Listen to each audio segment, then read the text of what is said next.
morning, Friday morning. This is normally we do open forum Q&A. And what I want to do is start the class off this morning just by getting some feedback on what we've done over the last couple of weeks. Any questions or anything you want to offer up regarding this bookmaking process? And then after we cover that, then I'll get to the conclusion of it and do some hands-on. I've been playing with a couple of books that just kind of the practice with. Then we'll kind of get hands-on there. So any questions about anything we've covered so far? Is this sinking in? Is it helping anybody in terms of understanding how to put together a book at all? Barrington, you got hand up there? Or is that a clap you got, Barrington? You have to unmute yourself as well. Okay. Okay, Barrington's having some technical issues. Hi. Hey, it's early. It is early, so I need to get my stuff together. Okay. But anyway, what I'm saying is that, well, where we are now and where we're coming from, it's a big progress.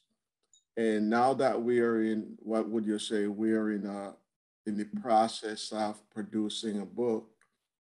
It's to me, to me personally, it seems like the thought of the book take first stage in my mind. Yeah. You know, so from what you're saying, where we're coming from and where we're going, it's a good idea. The idea is good, just to focus. You tend to focus more. Yeah, and even from a posterity standpoint, just to have something to look back on and say, I did this or I was able to do this. At some point, I don't wish this on anyone, but at some point you won't have the will or maybe the facility or the technical skills to go back and do something. So it's a good idea to do some legacy type of stuff now. So as you're going on down this road that we all have to journey, that you'll have something to pass back to or pass down to future generations who might say, well, this is what Pops is all about. And that's kind of how I look at it. My kids always call me Pops. So I actually look like I can see some work there. That's true. Yeah. Anybody else that want to offer up something? I'm going to do a share screen at this point and maybe we can get the juices flowing. But what I want to do is just to conclude. This is just the conclusion page that I'm going to walk through because we've covered all of these bullet points in this conclusion page. So again, what it nets out to, no right or wrong way to do it. You just have to kind of jump in there and start working on it. But at least you've got software nowadays that allow you to do so. It used to be a time when book publishing was a very difficult thing to do. You had to go out and find a publisher, you had to go out and find a printer, you had to do all that stuff independently and have somebody else do it for you. Nowadays, it's much easier because you can all do what I call self-publishing. So again, no right or wrong way to do it. But if you want to create a book that looks right, looks good, feels good, looks like a professionally done book, you want to have some consistency across your page designs. And page layout and design is a lot like designing, composing a photograph. It's the same basic principles kind of apply because you start with a blank slate and you're going to answer the question. You have to arrange your elements on that page there. Annie, you got a question? Was Annie? Yes, I do. My question is, I would like to do a book of my family, but my problem is a lot of the images that I will need to use, they are old images. So I would have to scan them in. So my question is, will I be able to, and they were taken with, say, cheap cameras, because some of them are fading, say, but will I be able to, say, scan them in and get enough resolution to make a book? Yeah, your scanners will allow you to go up to, I've scanned images in up to 300 pixels per inch. But if you can get an image in at 150 to 200 pixels per inch, you should be fine for a book. Because you probably, if you're going to do them from a family standpoint, from old snapshots, things of that nature, you won't be doing full page spreads where you need a lot of resolution. But most of your scanners, I've got a desktop Epson that allow me to go up to about 600 pixels per inch. I've got a professional scanner that kind of does the same thing, but most of them will allow you to set the PPI or the DPI when doing the scan. And what it does is it just scans it a little slower. And some of them have software in there. So if you got an old faded image, you said correct the color, it'll correct it for you, bring it back to the color that it was in your original color that it was. So yeah, you can do that. Yeah, but I would, if just scan them in, make sure you label them correctly. So when you start to look for them or put them in your collection, then you'll know what they are. But scan them in as JPEG files as well. Right. Okay, Michael. And also, if I scan them in, will I be able to, I forgot what I was going to ask. Okay. Oh, I know. Okay. I have a scanner on my printer. Yeah. Well, do I need to get another printer specifically for photos, or could I use that scanner?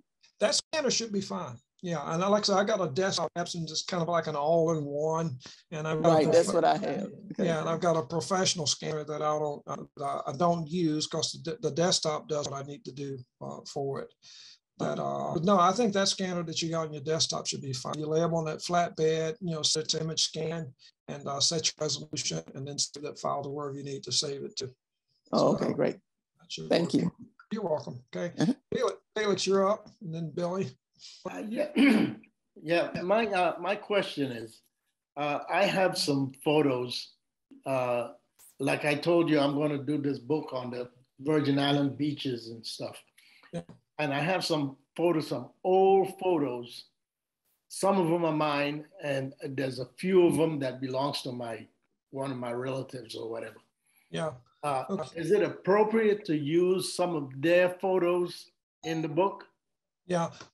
Can I get you guys to hold for a second? It looks like I've got a technical issue outside. I'm going to leave the slide up. No, I'm going to stop the share, actually. I got somebody banging on the door, not sure why. Stop the banger. That's UPS. Police. I don't know who it might be, but let me get out here and see. Tax collector. Okay. All right. So continue to check yourself if you were trying to find my. If you don't come back, we know it's the police. All right. Well, hold tight. That's so right. Take care of business, Bob. Take care of business. Oh, that sounds about right. Stuff but, I'm kind of excited about this book because I remember my first one that I done. It was like you were drowning and you was on the water and you come up on top. You take a deep breath out of you, so I'm kind of looking forward to it. Since the other thing about it is, since you already, you're in the process and you have the pictures and you select them. One of my concern was just, what do I want to put underneath the pictures? The only problem is if you start one, you got 49 more to do. What? But Bob already come back already? I thought you were gone. He's back, but he got no sound. Oh, I see. Okay, so that's weird. Okay, I'm sorry, guys. Okay, your audio is back. Okay, I'm sorry. Beg your pardon for that. All right, I see, and I apologize. This is Billy, you got your hand up. Barrington was talking, so I'm not sure where we are at this point. That's all right. Go ahead, Billy. Yeah, Bob, when you scan them, do you save them to a memory card or jump drive or something? Wherever when you scan them, you want to make sure that you save them to a particular folder that you plan on using. I would scan them to my desktop, put them on a folder there on the desktop. Okay, I put them on a folder on my desktop someplace, and then as I'm needing them, I could then you want to add them to your Lightroom library and then put into a collection from there. So just scan the images and JPEG file, locate on your desktop, wherever you want to keep them, store them. You could put them on a hard drive, a flash drive, or whatever. Flash drive, you got to plug the thing in so you can get it back into Lightroom. load it into Lightroom and create your collection and go from there. Yeah. Okay, you didn't finish answering my question. Thanks. Okay, all right, Felix, go back. I'm sorry, Billy. It was whereas I told you I'm going to do this book on the beaches and in the Caribbean. Right. And okay. I have some old photos. Some of them are mine, and there's a few from my family members. Okay. Is it appropriate to add those photos that my family members gave me that's old photos? Yeah, it's your book. You can add anything you want to it. You can do that. Okay. I mean, why wouldn't you? I mean, as long as you own the content, you can put anything you want in your book that you want. If you get any outside content, it's a good idea to reference in the book. Otherwise, you might, well, they say education, you can get away with it. But you might reference where you got the content from if it's not owned by you per se. For example, this presentation at the bottom of the screen, you see there's a reference to where we got the information, how to design a good photo book and the website. So if you can always reference your sources, and this is just for future use. If somebody wants to come along and double check you or check out or vet you, so to speak, you got sources that you can go to. Yeah. Yeah. But if somebody checking your source. Yeah, but if it's family stuff that you got from family, and there's an acknowledgments page, we call it a colophon. When you're doing a book, you can reference that kind of material. You can say such and such information is provided by such and such person. Okay. Yeah, that's kind of an acknowledgments page there. You could do that as well. So that's why you're Bob GlickSmith. Well, thank you very much, Phil. And that's why you're Felix Viola. Okay. So, but again, if you want to create a book, you want to be consistent across it, across your pages and your design. Now, the cover page, as I mentioned earlier on, this is just a quick recap. It covers everything we covered over the last couple of weeks. Is a cover page and the inside page there should be a strong connection between the two. It's imperative that you do that. You don't want to put on the cover something that's not going to be part of what's inside the book. You know the old adage about you can't judge a book, you can't judge the contents of a book by the cover or something like that. I forget how it goes. In this case, you want to tie them together. So if you do a book of family heritage or history or genealogy, or just make sure that cover gives a strong indication of what's going to be inside. So, and again, if you're doing a photo book, this is critical. Your design should never take away from the photographer. That should never be the case. Now, there's nothing wrong with using a little bit of text here and there just to explain some things, or a caption here and there. If you want to explain some things, you can go ahead and do that. And the design should inspire your viewer to keep turning pages. You want to look through your book, and you want them to go all the way to the end. And by the time they get to the end, they want to look at some more. It's what you want to do from the design standpoint. So, and all the stuff we talked about kind of lends itself to that as well. So, the thing about if you don't feel confident about designing your book, use a software. Software is very good, but you still got to have some basic skills in terms of the layout. And this is what I kind of was leading off with this morning. If you think about a book page, when you lay it on, you got a blank slate, a white page in front of you. How are you going to place your element on that page? And it's the same thing that we do when we do a photograph. Instead of having a blank slate when we do a photograph, you pick up the camera, you look through the viewfinder, and there are things in there already. You have to just arrange your viewfinder where they match up or map up with your rules of design and composition. Designing a book is totally the same thing, but you start with a blank slate.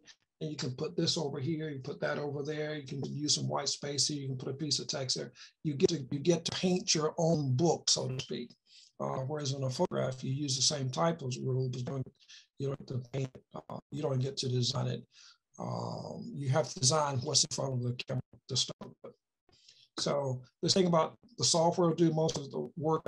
Now, the software will do most of the heavy lifting for you, but you still have to go out and look at that page and decide how it's going to be fitted, how things will fit. So everything we've covered in this little guide, if you keep this as a guide, and I'll tweak it a little bit more, I'll send out a final copy of it. But if you use this as your guide, this is a good place to kind of start. So don't be afraid to go ahead and do a book. If you're not using the Lightroom module, you got Flickr. Flickr has a bookmaking connection. And ironically enough, that bookmaking connection is with Blurb. I think Blurb is kind of taking over the bookmaking, not say industry. There's a lot of others out there, but they're there where they do a lot of collaborations and partnerships. So Blurb is also part of Flickr. And SmugMug has a template. Memento.com has free software that you can use if you want to use those. But the problem there is you have to get out and play with the software, and you have to have some basis for using basis for page layout and design before you can use the software. Because a lot of it will be unfamiliar to you if you've never designed a book or if you never did page layout. But there's a lot of other, a lot more software out there. The fact that most of us are using Lightroom, Adobe, or Adobe Lightroom, you already have that in there. But Blur seems to be the one. If you're going to be using Flickr, they got an application called Bookwrite it's a Blurb application that Flickr uses, but you just download that, and it's the same stuff as what we're looking at. We'll look at the Lightroom book module. If you need help in your project started, choose autofill, auto layout, autofill, and it'll drop everything in there for you. But the main thing here is to get your images in a collection, get them into your catalog, get them into Lightroom, get into someplace you're going to be pulling them from, and start the project. There's a page layout view. That was something that I was working on. I haven't finished it yet. I'll put that, let's see, I think it's in the next slide. Yeah, it was a page layout view that's inside the book. It's going to give you a few examples of some different layouts. But these are inside of Blurb or inside the Lightroom module as well. This is a 4-page layout. You could have a 1-page layout. This is a 3-page layout. You can have multiple choices here, so to speak.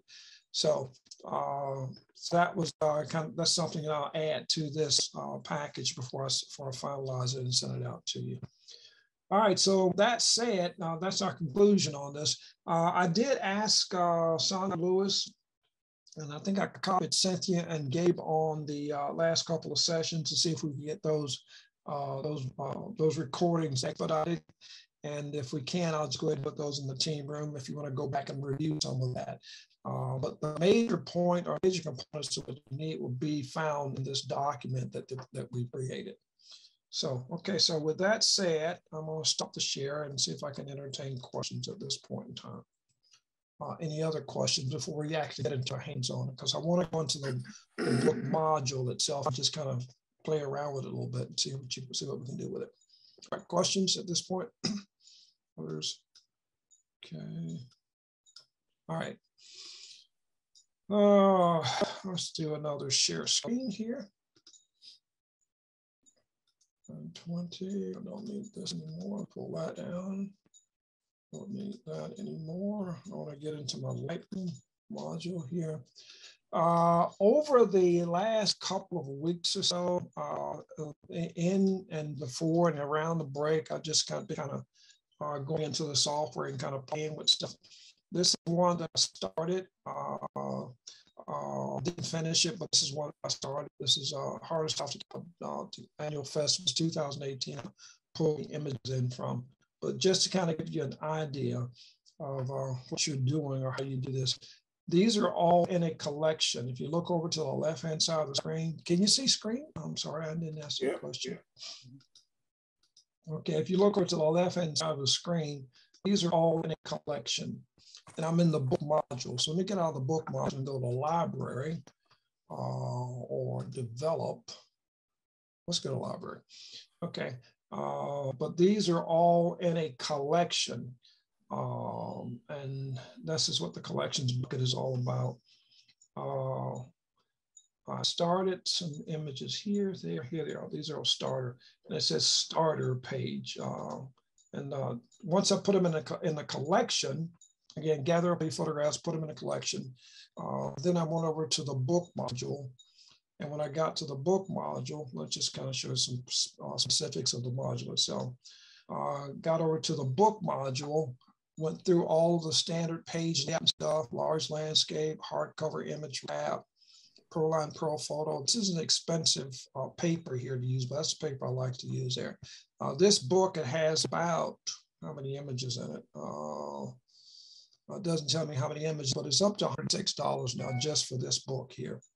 So it's an expensive proposition if you don't do multiple photos on a page. But I started playing with it, and it's a good piece of software, but you really have to take some time in terms of learning how to use it. What you're looking at is a full layout, but that'll be these icon on the far left. You can go into what's called a 2-page layout. Let's just pick an image here and go into a 2-page layout where you could actually add text. There's a text box, and this is actually picked up right off of their website and tells a little bit about what's going on. And I just dropped another picture in here just to kind of have something to kind of fill that page. Now I've got the guides turned off. So let me turn the guides on so you can see the page. Let's see the guides that you've got. These are the guides that are turned on. These little light, faint lines around the edges here. These are called, make sure that your text is inside of these lines because they will cut the book off. The gray area around the edges, that's where the book will be cut or the pages will be cut. So you know, make sure that, and these are the text safe areas is what they refer to. So make sure you don't get anything outside of those particular areas from a text standpoint. You're laying out your book. And then you can kind of move stuff around on the page if you want. And usually you get these little grid guides that'll pop up. And I just kind of like this photograph to be right about here.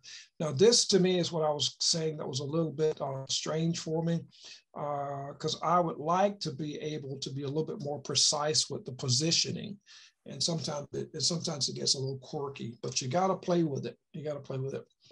One of the things I'd suggest doing is when you get ready to pull your images into the book is not to put any copyright information or taglines because you see a situation over here in the corner, I've got half of it cut off.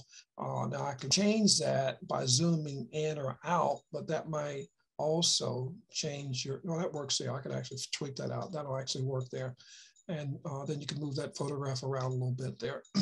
But if I want to show more of that, that's what the image I wanted to use as opposed to that image there. So I would suggest leaving that off because you're going to compromise your image if you put those taglines on. It doesn't allow you to recompose the image inside the photograph there. That's the 2-page spread. You can go into a 1-page spread if you want to get into the close-up detail of it. But suggestion is to do a 2-page spread and then scroll through the book page by page to see how the book is laying out or how it's working out for you. 1-page spread on the left, and this is a template. It's a 1-page template on the left for photos, 3 pages, 3 template photo on the right. The way you see that is you would go over to the actual page itself. You can click on the page and it'll light up in yellow. And click on this little arrow just below it, it'll show you that it's 3 photos. And you can actually scroll down and see what the 3 photos are. See the one down here on the left, on the right-hand side, it's got the kind of gold border around it. That's the particular setup that one is using. And you can go to 4 photos. You can do all different types. You just have to pick the one that works best for your particular layout. If you go to the next page, same thing. You click on that little drop down. It'll show you some one photo type of a template. They've got a situation here where you can actually select favorites. I don't actually do favorites. I just do them as I need them. So I don't do any favorites, so to speak. But I do like the one with the white border. If you click this, there's a full page spread. And then there is a one with a white border around it as well. And I just added a blank page. Let's go back and see where that page happened to be. I just added a blank page in plain there. So that's what that was all about. If you get to the back of your book, and this one was about completed, so I'm just going to go ahead and see if I can remove this page. Remove. remove, select it. So remove page. Okay, there it is there. Just right clicking on it. There we go. So we're back where we were. Just right clicking on it gives you a lot of flyouts that you can kind of adjust to as well. All right. So there's, and again, I would suggest also when you're doing your book to look at it, once you've finished and got it all laid out the way you think you want to be, look at it in 2-page format. Let's go back to the beginning of it. Look at it in 2-page format. And that way you can see right or left pages. If these grid lines bother you, turn them off. There's a guide, order where it says sales and guides. You can turn the grid lines off. Now the text strings don't go away unless you click on it, but you can turn those actually off if you would. And then just go through it 2 pages at a time. Of course, this is your front and back cover, front cover. And this becomes your inside cover.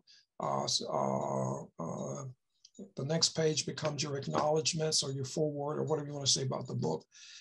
If you want to add captions, you can do that as you go through. And then go through the book 2 pages at a time, just like you're looking at it.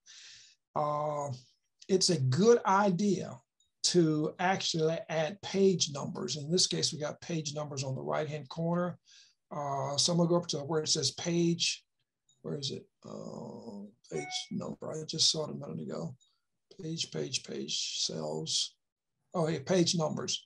So I'm going to change this page numbers from on the right-hand corner. I want one on either side. So if I go to page number, bottom corner, and what I want to do is left and right. I got this one set up for the right corner only, but left and right. And the reason you want to put page numbers in there, bottom corner, left and right. Bottom corner, yeah, left and right. So why didn't it refresh? It didn't refresh for me. Let's go back out of it and then come back in. So got that selected. And what should happen is I should have them on both sides. I don't know why it didn't do that. Let's go back, click that, click this on. Bottom corner, left and right, left only. Yeah, change there. So let's see. Bottom corner, left and right, left and right. I don't want left and right. I want it to be, let's do right only. Anyway, there's some tweaks in the software that you're gonna have to work out for. I like to put page numbers on either side, and maybe in the setup I need to do that, or maybe I need to go out and refresh it or something there. But it's a good idea to put page numbers on, so when you load it up, when you think you're finished, and you upload it to Blurb, when you start to review it, I sit down with a notepad next to me and I look at it page by page in case there's something that I need to come back to repair or to fix or what have you.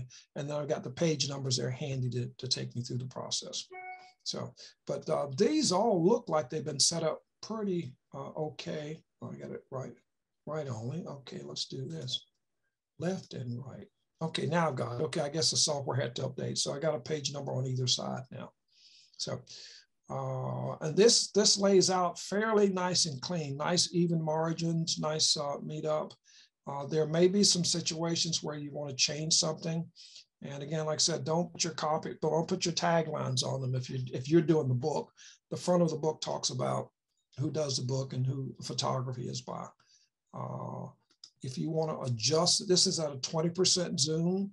Plus, if we take it all the way down, it would look like that, but I don't need all of that in there. So I'm just going to zoom it out a little bit and recompose the image. So luckily enough, I could kind of cut some of that out there. Turn your guides back on, and that'll show you where your pages are and what have you. Okay, questions at this point? Do we have any? Oh, you're going good. Keep on. Quick question. Go ahead.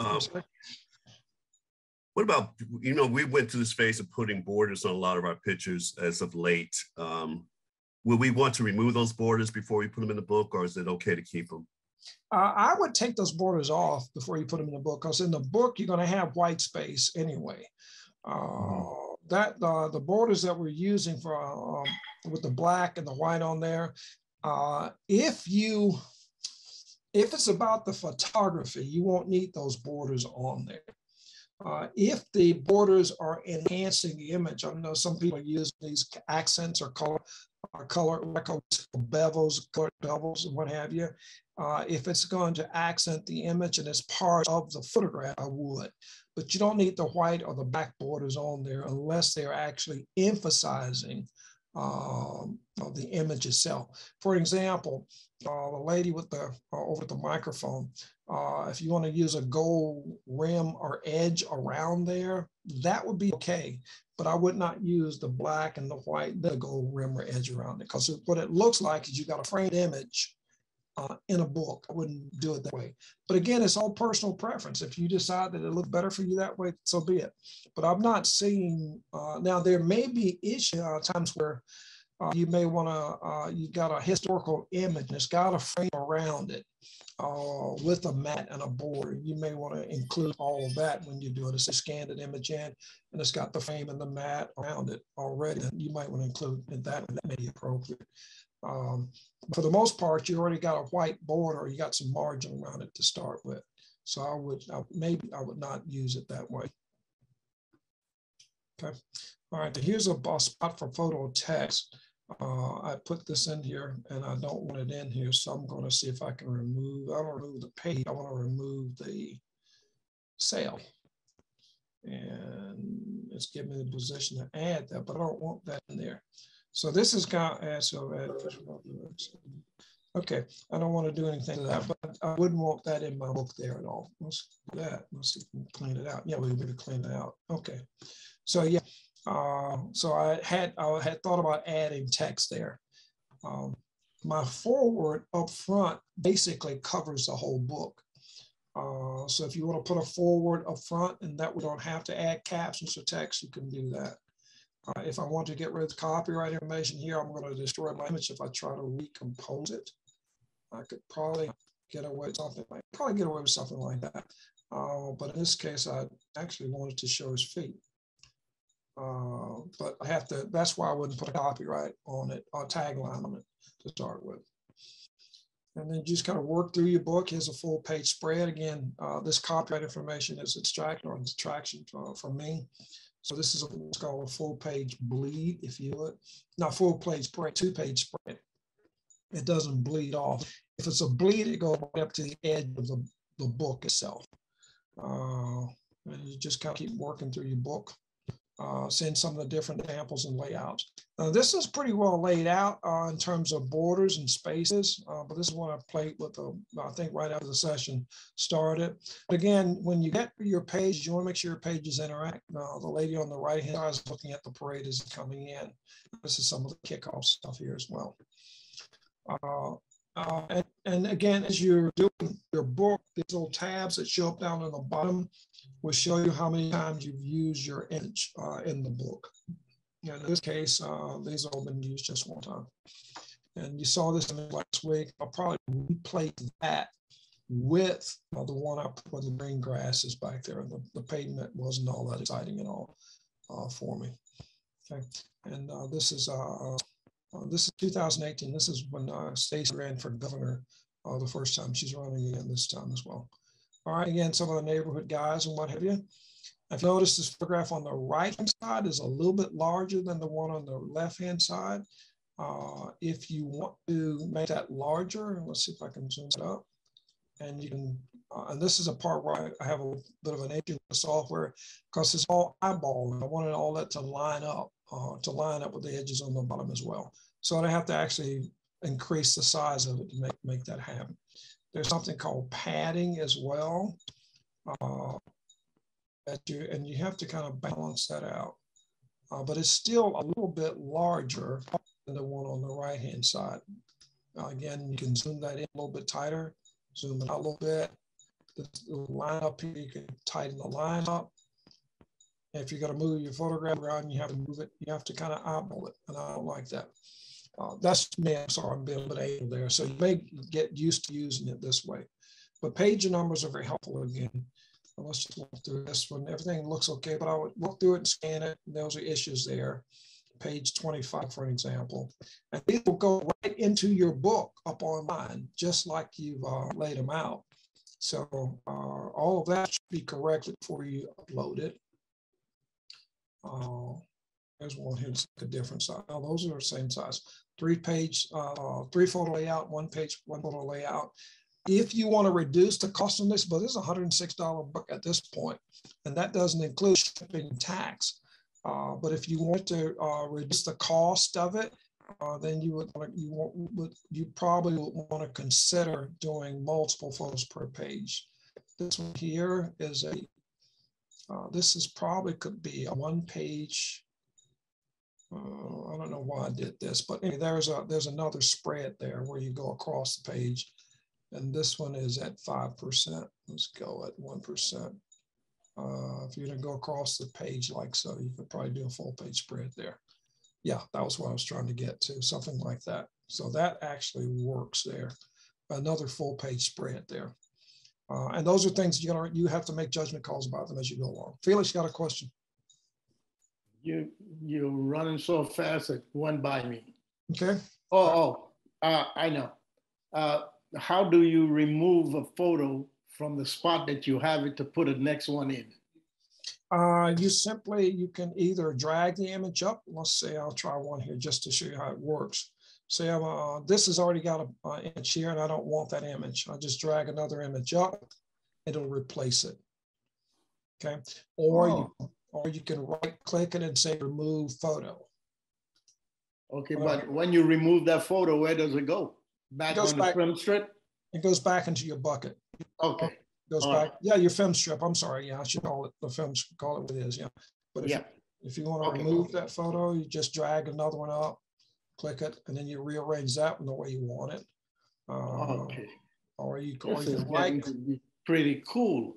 Yeah, so or you can do a remove photo, right click and remove it on a blank page there. So let's put that one back. So and the same thing with a blank page. You got a blank page, you just move a photo up and put it on that page. Right, exactly. You can also do this in full page spread. You can move, so I'm gonna grab this photo here and swap it with one on the right-hand side.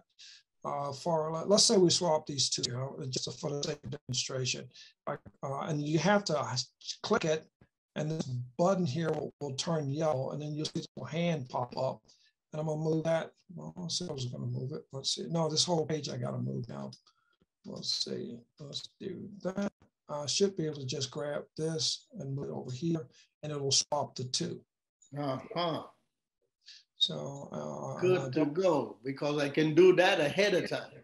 Yeah, I can do your layout. Now, if you want to change the whole page, you would select that, and then you can move this over like that, and the whole page will come with it. You can take a page at a time or what have you. I don't want to do that. Let's put that page back there. You see the yellow bar pop up between them? When that pops up, the photograph is in place. Well, let's get it over here. Okay, there we go. Photographs in place. So you can actually design, let's just say, in my case, I have my photo book on a flash drive. Yeah. And when I put the flash drive in and it pops up, I can do that same kind of arrangement with what you just showed? From the photo drive, you have to move your images from the photo drive into your collections bucket. Have to do that. These are all in the collections bucket. You have to create a collection. Yeah, I'll take that back. You can do it that way, but it becomes a little bit cumbersome by doing it that way. If you put a flash drive, you got to make sure that flash drive is attached, and you're going back and forth between the flash drive. Yeah, you can do that. Yeah, you can do that, but it becomes a little bit cumbersome. Once you get them into Lightroom, they're in a library, and in that library, you can move from the library to your collections bucket.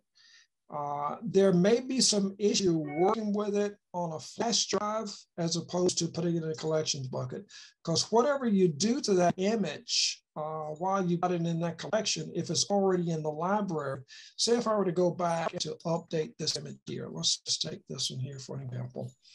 If I were to go back and change something about this image here from the library, just say it was in the library and I changed it. it would also change it in your collections bucket. So it's like real-time correction all the way through. This is in my library. Where is it in the library? Let's see if I can find it here. Yeah, here it is in the library. I'm in library module now.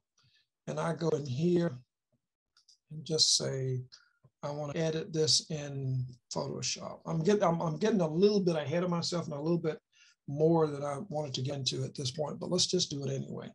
So if I were to go into what I want to change here. Okay, let's just say I want to take the copyright information out. Edit in Photoshop.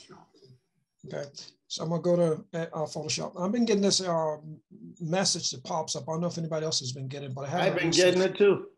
I don't know what it means, but I'm like, I just go by it. I just click on it and take it as it is. Yeah, you can do that. But it's trying to tell us something. I've been trying to, I did quickly look at a Camera Raw. My versions are full of the same compatibility, but so I don't know what's telling me. I got to research that. But say I want to do something to that photograph. Yeah, when you find out, let me know. I will definitely do that. Okay, I'll get rid of that. Say I want to get rid of the copyright information. Let's go here, grab that, clean that up. Say edit film. This is, so I'm just doing something for the sake of doing something. Click OK. That goes away. Okay, so it's done. So then I just do file save. And I'll put it back into, and I can close Photoshop at this point in time. So here's the one. Let's go here and look at it. Here's the one without the copyright. Here's the one with the copyright, without and with. Okay, then I'm going to go back into my book module. And here's the one with the copyright information in it. It's still in the book. So now it's updated on a real-time basis. I can fix this at that point in time, and I don't have the copyright information in there. Let's move this up a little bit. There we go. And I'll do a little bit with the padding here. This is a part I don't like, adjusting the padding manually, because now I've got to center that photograph there. Okay. Yeah. All right. So but now I've taken it out, and so it put it now. All I work this from library module, Photoshop, then back to library module. It automatically updates it in the collection bucket because I'm still in the collection bucket. It put the updated version in the bucket. It realized that I wanted that it came from a collection, so it put it back in the collection. So you don't have to worry about putting it back in there. It's been updated so far. Okay. Okay. All right. All right. So continue going through your book, tweaking it. Another issue there, I'd have to fix that. Open it in Photoshop, it'll fix it.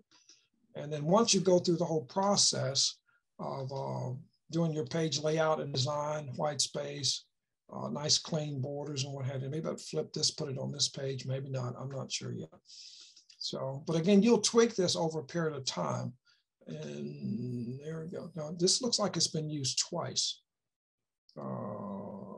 This particular, no, it's only once. This one's been used twice. The one on the left-hand side has been used twice, but this one's only been used once. I thought I saw that page before. So that's, and it kind of highlights and lets you know, or will let you know what you've used more than once. And that's all that I used in the book at that point. All right, so now it's finished. And then you would just click OK and send the blurb is what you would basically do. Okay. Okay. Appreciate it. Okay. Any questions at this point? I'm going to go up to Bob. You said finish. You didn't do a back page. Yeah, this back page here. Yeah. Let's go back to 2-page view. This page here is going to be blank. You have a blank page and then a back of the book. This is the actual back of the book. So there's nothing here. There will never be anything there. Now the logo is always there. If you leave the logo page on, this is under book settings. Let's turn it off and watch the price of the book, because the book goes up. It's $106 now. If I turn that logo off, it goes up to $124 and the logo is gone. Well, so it goes up because you took it off? Yeah, they give you a little discount for leaving their logo in the book. I don't have a problem with that. That's about let's say price discounted. It goes up to 106, 124. It's about 20% discount they give you just for leaving their logo on. Maybe about 17 or 18%. Was that a 50-page book that we just saw? No, this is a 40-page book. If you look at the number here, it's 40 pages in the book. 40 pages, and there's a lot of stuff that I used up here for this large landscape. That's an expensive book. Hardcover image wrap, about the same. Proline, this is the premium paper that I'm using.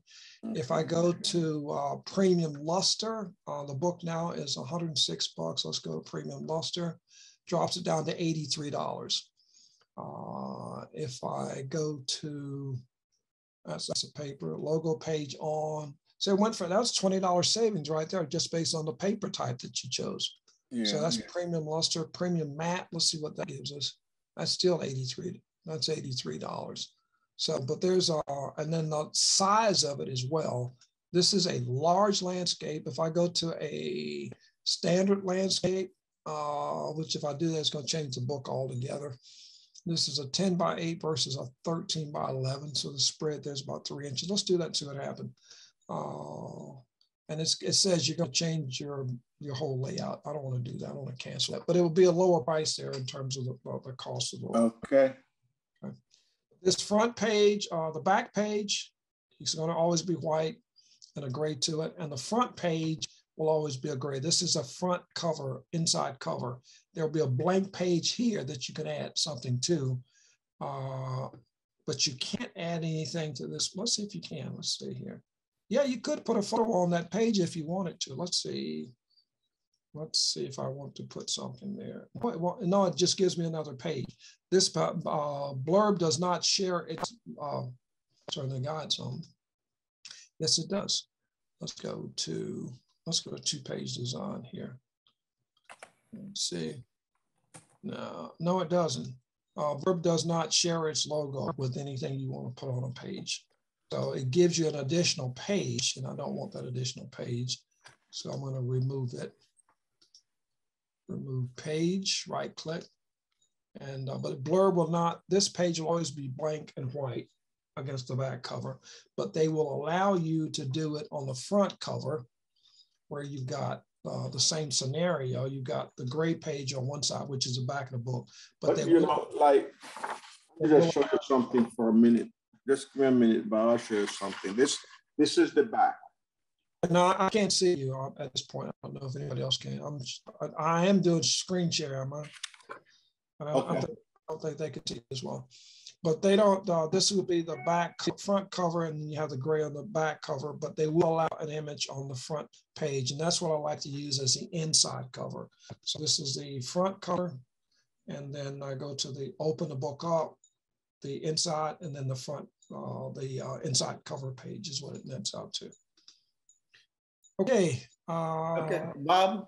Yes, sir. Now you put your photograph on that front cover. Yeah. On the front cover, and keep in mind this is front cover, which is a hard cover, and this is inside front cover. The inside one from the front cover. Yeah, it's the same thing. Typically, you open up a book. That white page, you got your photo on there? Yeah, I was able to put a photo on it. Okay. So that's the inside cover there. And that's okay to do that. Matter of fact, that's preferred. So this is just your, I like to think of this as a protected page. My book actually starts here when I open it up. And then the next page is my forward. Now, if you want to put captions on these, you could, but if you do a forward, it tells you what's going on to start with. Now you can add different captions if you want. It's just totally up to you. And there's some interesting ways to do that as well. But that's something we can get into a little bit later on. What time is it? 9:51. All right. So where are we at this point? I'm gonna stop the share and take us a quick break. And I'll pause it. Bob, show the front cover. Did it also allow you to design your back cover? The back cover, yes, you can. If you want to put an image on the back cover, you can do that as well. And they also allow you to do what's called a front and back cover. You can take one image and spread it across the front and the back, but you got to have a photograph that's conducive to that. Okay. Yeah, so if I had say one of those full-page spreads, if I wanted to wrap it around the front and back, that could work as well. Okay, yeah. And you would, if you wanted to wrap it, you would do it with the front cover design, just use it as a wrap photo instead of doing just the one photo on the front? Yeah, you could do that as well. So when we come back after break, I'll show you how that works. That's a very, very interesting question, because normally I'll do a front cover, then I'll do something on the back. But I did see a video where they actually wrap the spread around the book, the cover around the front and the back. And you have to have a photograph that's conducive to that. And I'll show you how that works. We'll do that when we come back from break. Thank you. Okay. All right. Take about 10 minutes and see you back on the back side. Break it. Okay. All right. We left with a question from Casolo about, I think the question's a full image wrap. So I'm going to go back and do that. Casolo, are you back, or is everybody back? I am. Okay. I am. Thanks, Bob. So, all right. So we go back to her question and we'll pick up from there. So share screen and go here. Annotate, spotlight. Okay. Is everybody seeing screen okay at this point? Yes, sir. So I just pull up another book I was playing with. So when you, if you want to do a full page wrap, and you can do that, you'd have to select a full page wrap for cover. You select the 2 pages, and you see when you click on that page, the whole thing automatically highlights, as opposed to when you're doing a single page, you got 1 page that'll highlight. So this is going to be a full page. So you click the drop down here, and you select cover, and you can have anything you want on the cover. You can do full page image. You can do a full half page with text on either side. This is probably good for a bus jacket here. Or you can do either one, but select what you want. And then you're going to find a photograph that's appropriate. So let's use this one here. I got one on the bottom. It may work up here. I'm going to just drag it up here and drop it on it. And in this case, it didn't do it like I wanted to do. So let's remove that. And let's try that again. Didn't do it there. There we go. So we're going to pull it across the page. You see, we dropped it on one side. We're going to pull it across the page here. Okay. Yeah, and let's do a single page view. Let's double page view. There we go. Okay. So then what if we'll do a single page? What happens if you do that? Oh, it just does a single. Yeah, same thing. All right. So then you can adjust that where you can, it's at 25%. And that's what the image is. That's the actual format of the image here, but you're going to zoom that out to full page. If you'll notice when I did that, this gray area, you want to make sure your photograph is inside that gray area, because if that's where the machine cuts the book off at, cuts the page. So that's where it trims the page. So let's do this. And move it over and try to set it up as best you can. Now you're going to get a warning over in the upper right hand corner. There's a little asterisk that pops up. Let's see if I can make that pop. There it is. Okay. So when I click on that little exclamation point, it says this photo may not print well at this size. It will print at 164 ppi. So you got to make sure that it's there.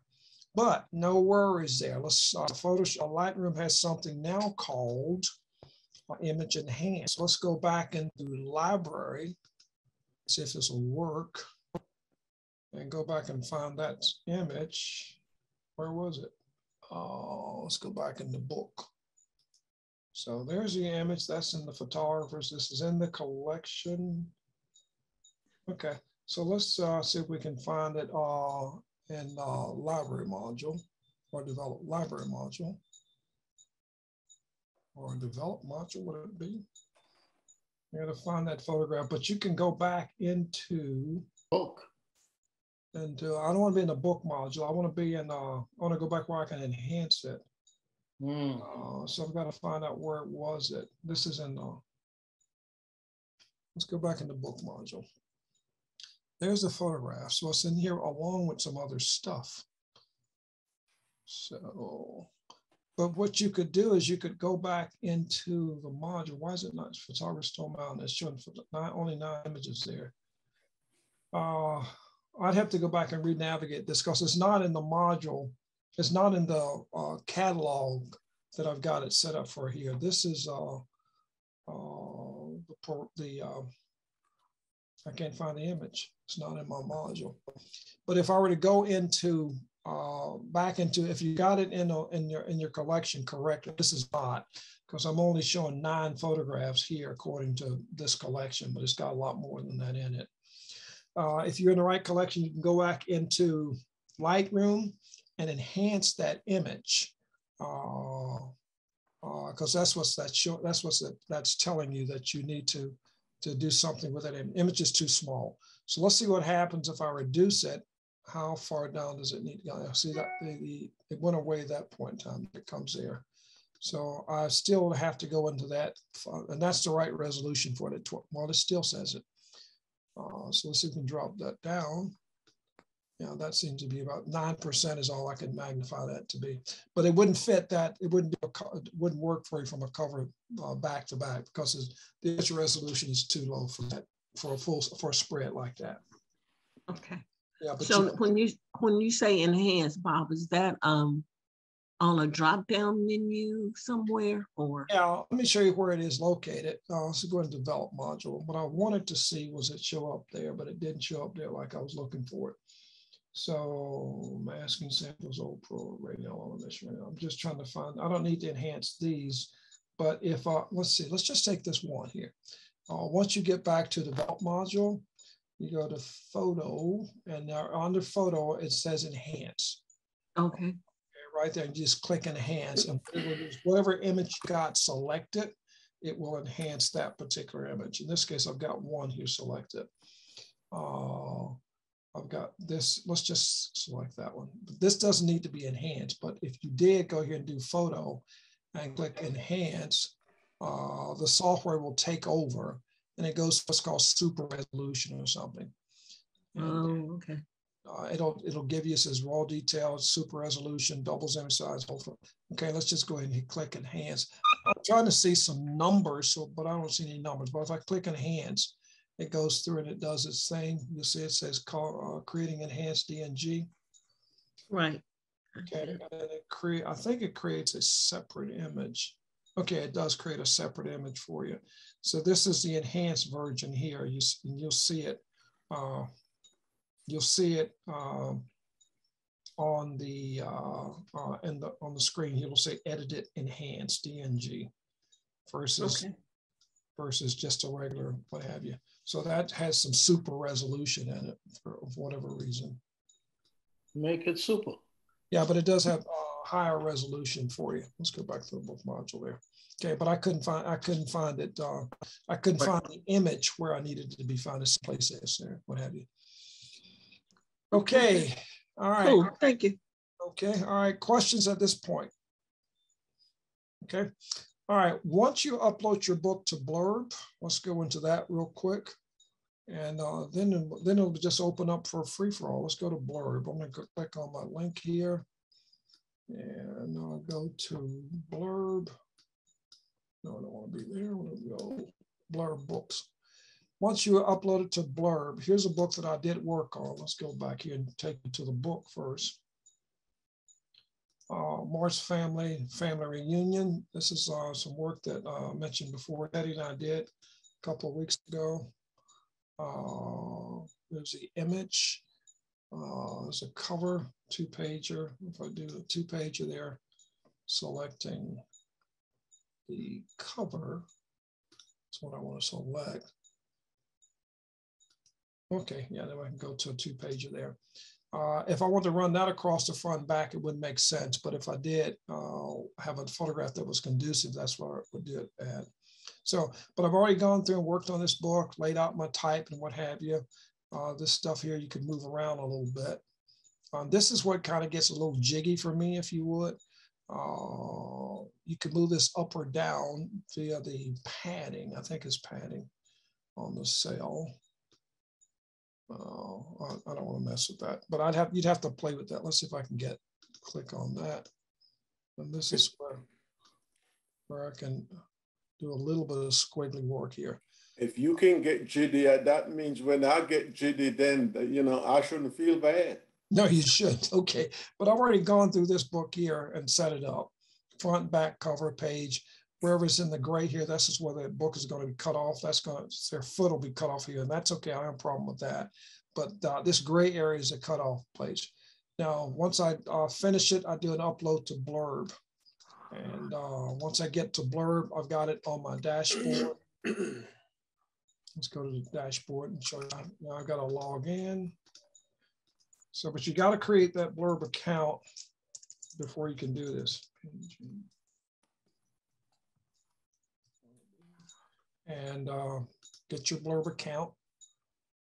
And it'll automatically log you off after a while. And go to your dashboard, which is, this is my dashboard. It shows me everything I've got. And I did upload this, and I think it was last night. And this is what I'm going to try to do. I'm going to click, I'm going to see if I can actually upload, send a link out where you can take a look at this book individually. This is a full page bleed. This is something I've just tried. Normally I have white space around it, but this is a full page bleed on the cover. And we're going to go into preview mode. And we see the book is $62, which is not bad. How many pages, Bob? I think it's I forget how many pages, 40 pages or so. I'd have to go back and look at that and see. Okay, no problem. Okay, but I will. But you can control your costs as you go up. All right, so here's the front of the book itself. Let's pull this down. Morris Powell family, and this is a photograph that was modified. For you sharp eyes out there, you see the guy's missing half of his neck there. When I dropped the cloud replacement into the back, sky replacement in the background, I missed that. So got into it. Yeah, I have to go back and fix that image for I complete it. But you can use the your cursor keys to scroll through. And this is the inside cover. Again, that's that first page. This page would normally, and when you're doing your template, this page is gray. You can't put anything over here, but it will allow you to put something on the inside cover there. You can click through it just by clicking on the top of the page, or you can scroll through it by using your left and right arrow keys as well. You can scroll through it. These are different layouts. This one needs some work on it.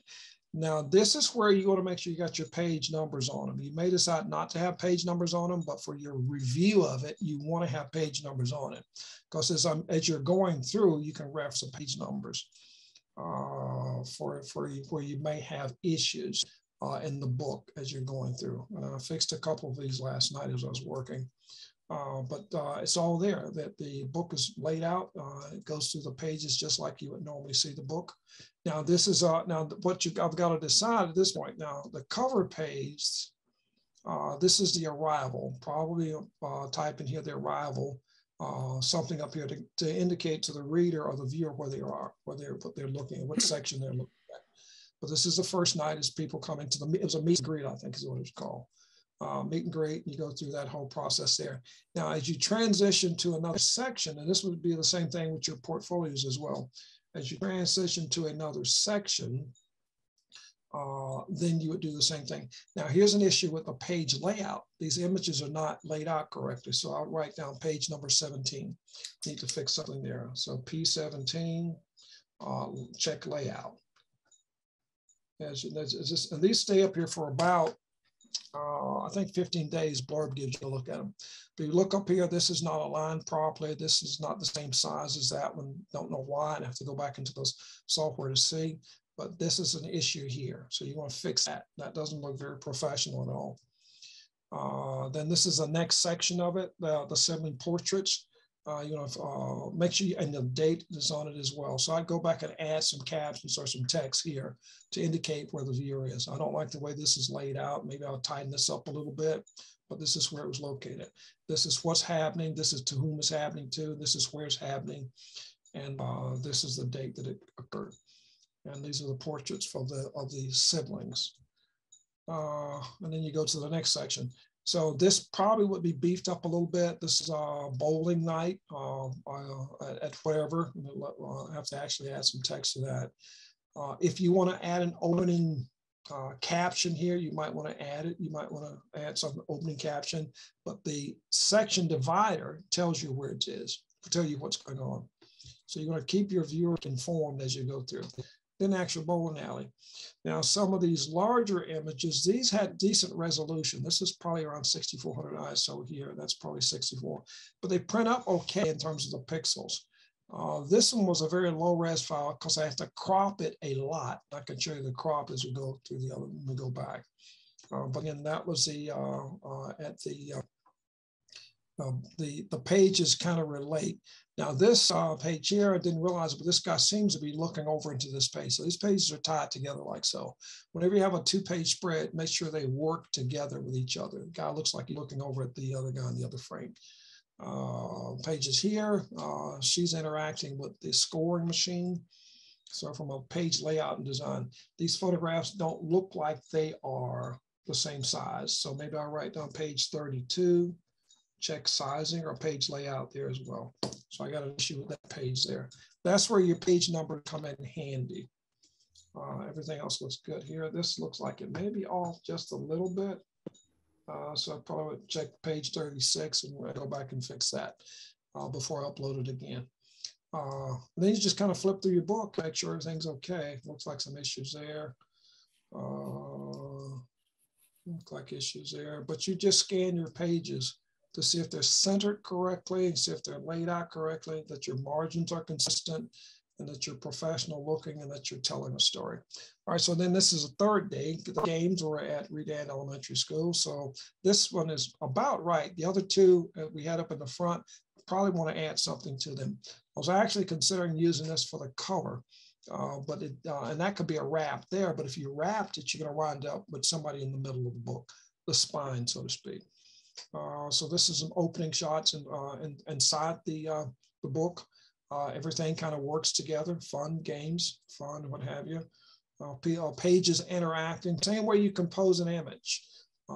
Pages interacting, rule of space, left to right, and what have you.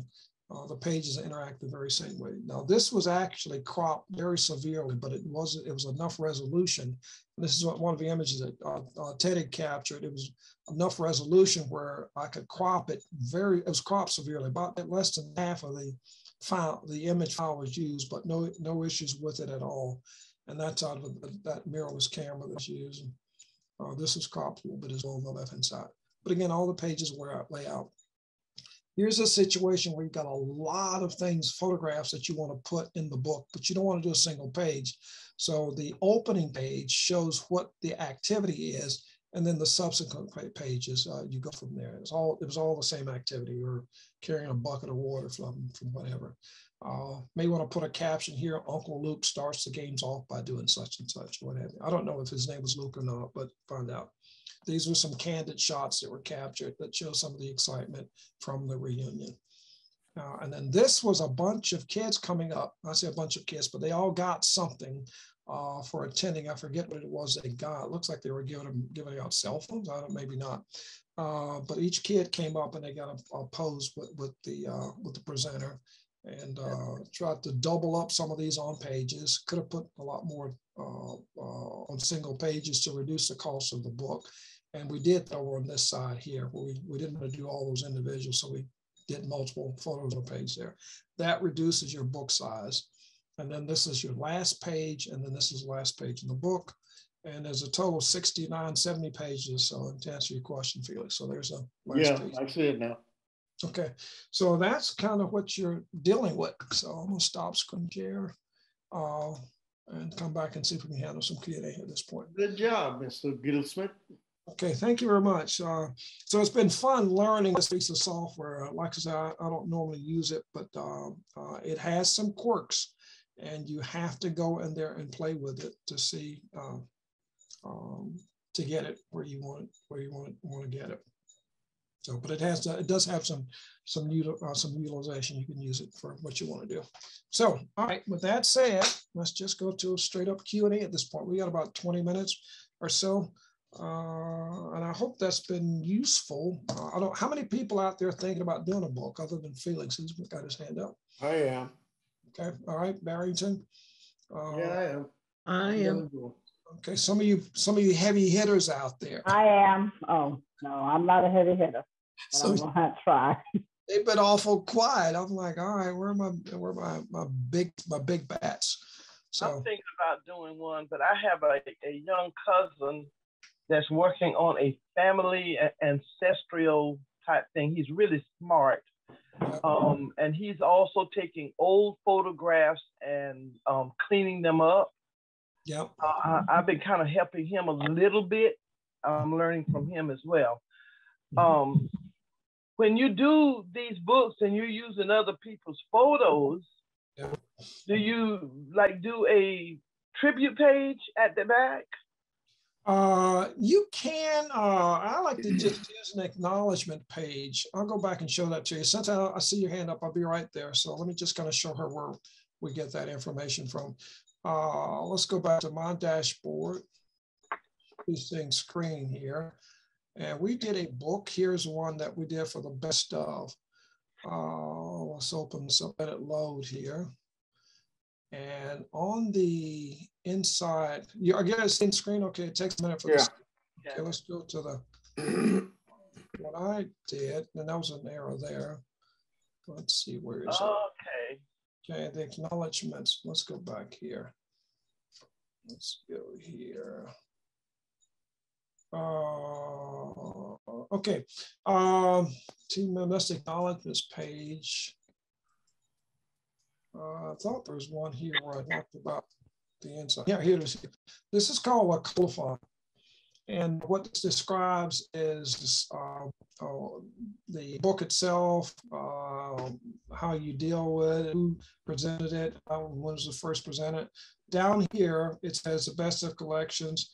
Cover photo by Sharon Dowdell tells where it was taken, when it was taken. Back cover photo, courtesy of Annie Jackson, tells where it was taken, etc.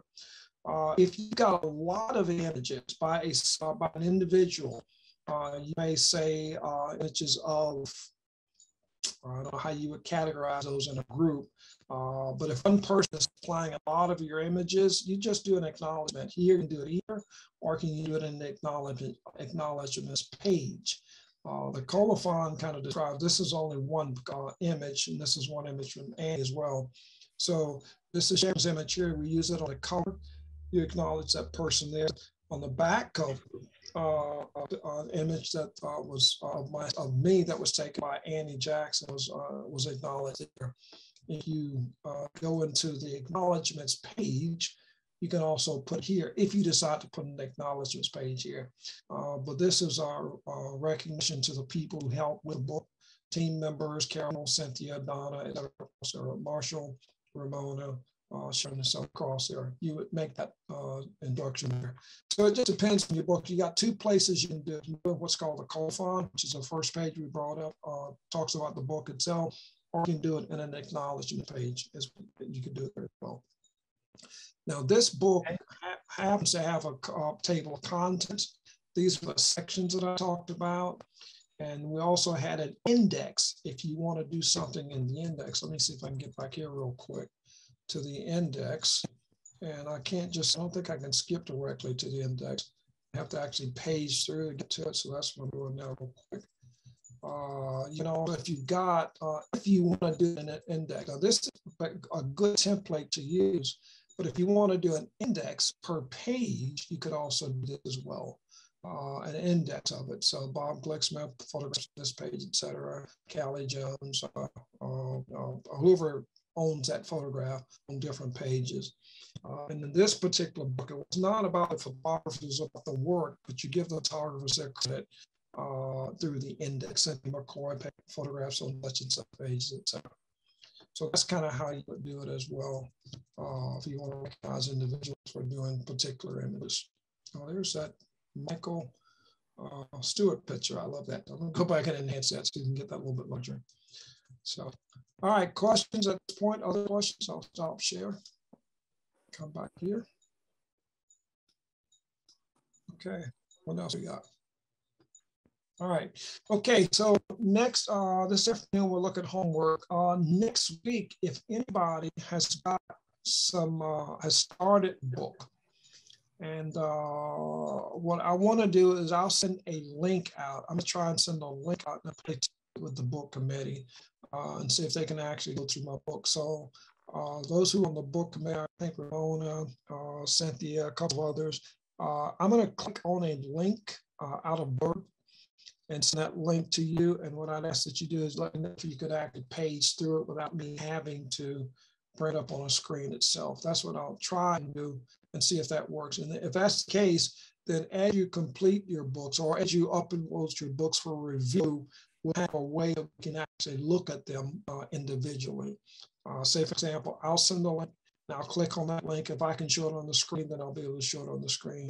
And anybody else who's got a link, who started a book, we can do it that way as well. So I'll send a link out to the book committee, and then we'll discuss how we're going to review books that are ready for review. So hopefully some of you are close to or getting ready to do a book at this point. Anybody close? Sounds like Felix has been doing some work. Yeah, I've been doing some work. I just got stuck because my computer, my hard drive my cache disk is full again. So I got to go in and clean that out. Yeah, on a regular basis, you should be doing that once, twice a week, once, twice a month, or something like that. Well, I'm almost there. I mean, I already have the selections, and I just need to start the work. Okay, all right, yeah. Well, jump into the book module and see how it works for you, and see what happens. And again, if you're not to the point where you've got it uploaded to Blurb, what I'll ask from Cynthia Donnell is if I can have post so I can actually share screen and let you pull your images up on the screen and show us what you got from there. I think Barrington and I had a tutoring session the other day. I was able to share a screen. That was very helpful to be able to do that. Yes, it was. So I could actually see what he's actually doing there, what have you. Yeah, it was. Okay. All right. So where are we at? Actually, behind that, that's where we at.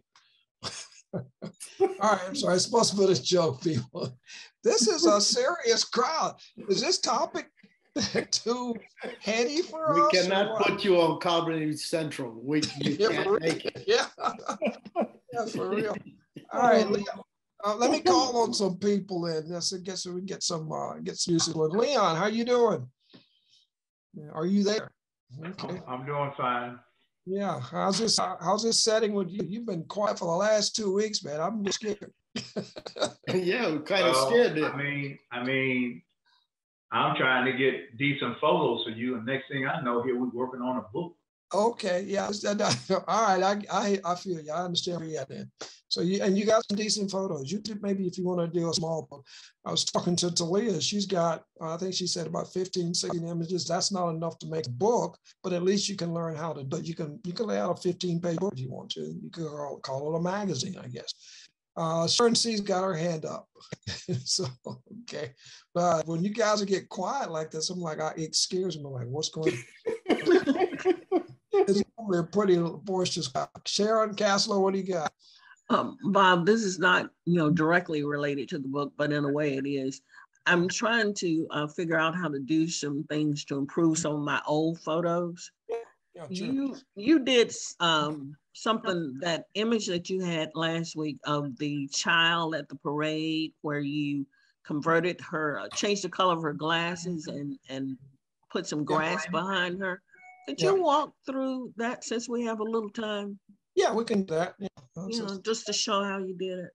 Okay. Yeah, I think I still got the files available. Okay, Felix. Yeah, go do what you're doing. I want to see that too. So I'll talk to you after.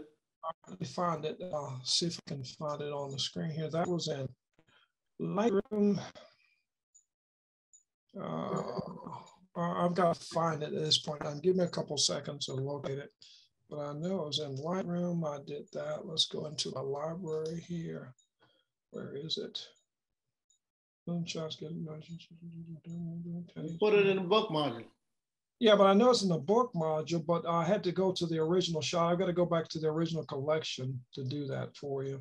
Collection number 36. I got too many of those. There it is. Right? Okay. All right. Let's see if I can find it. Felix, we gonna hurt you. Yeah. You should have been a stand-up comedian. Yeah. Okay, I found the image. Let's see if I can do a screen. Now I got to find the grass that I used for that image. So I've got the image that's there. And where is Yeah, it? we want to see it too. Yeah, I do. I'm just trying to get all the stuff located. I don't want to be fumbling around the screen. Well, you don't want us to see where you get the grass from. Oh, here it is. Okay, it's in the shag group. The image is there. From finals. So club themes, red, white, and blue. Tag. Okay, here they are. Okay, so I think I've got everything here. Here's the grass here. Okay, good, got it. All right, so that's in the red, white, and blue shag folder. Let's see if I can pull this up. So there's a share. So if you're looking at going back and improving some of your images, spotlight, arrow. So we're seeing screen okay? Yes. Yeah, block. I'm good. Okay, there's the original image without it, red, white, blue. Where is that? Nope, that ain't it. That's it. So let's just open that with Photoshop. Okay, there's the image up there with the backgrounds where it should be.